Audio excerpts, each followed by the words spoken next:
संतान सप्तमी व्रत कथा। एक बार श्री कृष्ण ने युधिष्ठिर को बताया कि किसी समय मथुरा में लोमश ऋषि आए थे। मेरे माता पिता देवकी तथा वसुदेव ने भक्तिपूर्वक उनकी सेवा की तो ऋषि ने उन्हें कंस द्वारा मारे गए पुत्रों के शोक से उबरने के लिए आदेश दिया है। देवकी, कंस ने तुम्हारे कई पुत्रों को पैदा होते ही मारकर तुम्हें पुत्र शोक दिया है। इस दोहक से मुक्त होने के लिए तुम संतान सप्तमी का व्रत करो। राजा नहुष की रानी चंद्रमुखी ने भी यह व्रत किया था, तब उसके भी पुत्र नहीं मरे। यह व्रत तुम्हें भी पुत्र शोक से मुक्त करेगा। देवकी ने पूछा, हे देव, मुझे व्रत का पूरा विधि विधान बताने की कृपा करे ताकि मैं विधिपूर्वक व्रत संपन्न करूं। लोमश ऋषि ने उन्हें व्रत का पूजन विधान बताकर व्रत कथा भी बताई। नहुष अयोध्यापुरी का प्रतापी राजा था। उसकी पत्नी का नाम चंद्रमुखी था। उसके राज्य में ही विष्णुदत्त नामक एक ब्राह्मण रहता था। उसकी पत्नी का नाम रूपवती था।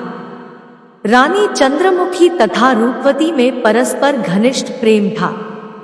एक दिन वे दोनों सरयू में स्नान करने गई।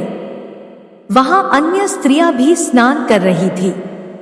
उन स्त्रियों ने वहीं पार्वती शिव की प्रतिमा बनाकर विधिपूर्वक उनका पूजन किया। तब रानी चंद्रमुखी तथा रूपवती ने उन स्त्रियों से पूजन का नाम तथा विधि पूछी। उन स्त्रियों में से एक ने बताया, हमने पार्वती सहित शिव की पूजा की है। भगवान शिव का डोरा बांधकर हमने संकल्प किया है कि जब तक जीवित रहेंगी तब तक यह व्रत करती रहेंगी।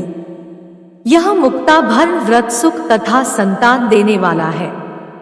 उस व्रत की बात सुनकर उन दोनों सखियों ने भी जीवन पर्यंत इस व्रत को करने का संकल्प करके शिवजी के नाम का डोरा बांध लिया। किंतु घर पहुंचने पर वे संकल्प को भूल गई। फलतः मृत्यु के पश्चात रानी वानरी तथा ब्राह्मणी मुर्गी की योनि में पैदा हुई। कालांतर में दोनों पशु योनि छोड़कर पुनः मनुष्य योनि में आई। चंद्रमुखी मथुरा के राजा पृथ्वीनाथ की रानी बनी तथा रूपवती ने फिर एक ब्राह्मण के घर जन्म लिया। इस जन्म में रानी का नाम ईश्वरी तथा ब्राह्मणी का नाम भूषणा था। भूषणा का विवाह राजपुरोहित अग्निमुखी के साथ हुआ। इस जन्म में भी उन दोनों में बड़ा प्रेम हो गया। व्रत भूलने के कारण ही रानी इस जन्म में भी संतान सुख से वंचित रही। प्रौढ़ावस्था में उसने एक गूंगा तथा बहरा पुत्र जन्मा, मगर वह भी 9 वर्ष का होकर मर गया। भूषणा ने व्रत को याद रखा था, इसलिए उसके गर्भ से सुंदर तथा स्वस्थ 8 पुत्रों ने जन्म लिया। रानी ईश्वरी के पुत्र शोक की संवेदना के लिए एक दिन भूषणा उससे मिलने गई। उसे देखते ही रानी के मन में डाह पैदा हुई। उसने भूषणा को विदा करके उसके पुत्रों को भोजन के लिए बुलाया और भोजन में विष मिला दिया। परंतु भूषणा के व्रत के प्रभाव से उनका बाल भी बाका न हुआ। इससे रानी को और भी अधिक क्रोध आया। उसने अपने नौकरों को आज्ञा दी कि भूषणा के पुत्रों को पूजा के बहाने यमुना के किनारे ले जाकर गहरे जल में धकेल दिया जाए। किंतु भगवान शिव और माता पार्वती की कृपा से इस बार भी भूषणा के बालक व्रत के प्रभाव से बच गए।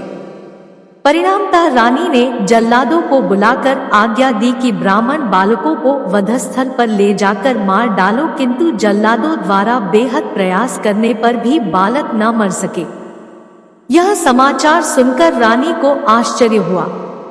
उसने भूषणा को बुलाकर सारी बात बताई और फिर क्षमायाचना करके उससे पूछा, किस कारण तुम्हारे बच्चे नहीं मर पाए? भूषणा बोली, क्या आपको पूर्वजन्म की बात स्मरण नहीं है? रानी ने आश्चर्य से कहा, नहीं, मुझे तो कुछ याद नहीं है। तब उसने कहा, सुनो, पूर्वजन्म में तुम राजा नहुष की रानी थी और मैं तुम्हारी सखी। हम दोनों ने एक बार भगवान शिव का डोरा बांधकर संकल्प किया था कि जीवन पर्यंत संतान सप्तमी का व्रत किया करेंगी। किंतु दुर्भाग्यवश हम भूल गई और व्रत की अवहेलना होने के कारण विभिन्न योनियों में जन्म लेती हुई अब फिर मनुष्य जन्म को प्राप्त हुई है।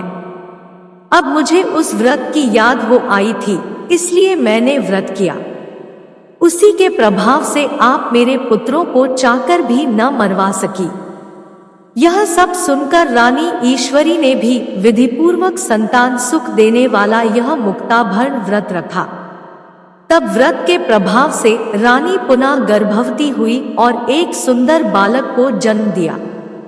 उसी समय से पुत्र प्राप्ति और संतान की रक्षा के लिए यह व्रत प्रचलित है। संतान सप्तमी का व्रत पूजना, यह व्रत पुत्र प्राप्ति, पुत्र रक्षा तथा पुत्र अभ्युदय के लिए भाद्रपद के शुक्ल पक्ष की सप्तमी को किया जाता है। इस व्रत का विधान दोपहर तक रहता है।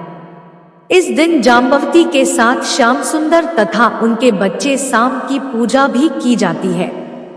माताएं पार्वती का पूजन करके पुत्र प्राप्ति तथा उसके अभ्युदय का वरदान मांगती है। इस व्रत को मुक्ताभरण भी कहते हैं। कैसे करें व्रत? प्रातः स्नानादि से निवृत्त होकर स्वच्छ वस्त्र पहने। दोपहर को चौक पूर कर चंदन, अक्षत, धूप, दीप, नैवेद्य, सुपारी तथा नारियल आदि से शिव पार्वती की पूजा करें। इस दिन नैवेद्य भोग के लिए खीर पूरी तथा गुड़ के पुए रखें। रक्षा के लिए शिवजी को डोरा भी अर्पित करें। इस डोरे को शिवजी के वरदान के रूप में लेकर उसे धारण करके व्रत कथा सुने।